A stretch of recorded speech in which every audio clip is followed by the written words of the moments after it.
Hi friends, జుట్టు ఒత్తిగా ఊడిపోకుండా పెరగాలంటే ఈ చిన్న చిట్కా పాటించండి. కమలాపండు తొక్కలను తీసుకోవాలి. ఒక గ్లాస్ బియ్యం తీసుకుని శుభ్రంగా కడిగి ఒక గ్లాస్ నీళ్ళు వేసుకుని ఈ తొక్కలు కూడా దాంట్లో వేసుకుని రాత్రి నానబెట్టుకోవాలి.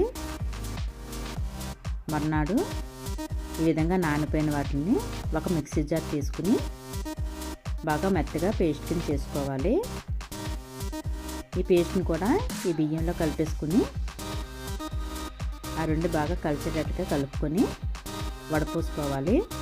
వడపోసుకుంటే వచ్చిన బియ్యాన్ని వేరే పళ్ళెంలో పక్కన పెట్టుకున్నాను. మనకి ఎంతైతే తలకి అవసరమవుతుందో అంత ఈ జ్యూస్ తీసుకోవాలి. మిగతాది ఒక బాటిల్లో స్టోర్ చేసుకోవచ్చు. కాటన్తో తలకి అప్లై చేయాలి. అప్లై చేసిన తర్వాత 5 నిమిషాలు మసాజ్ చేసుకోవాలి. ఈ బియ్యాన్ని ఆరబెట్టి నలుగుపిండి చేసుకోవచ్చు.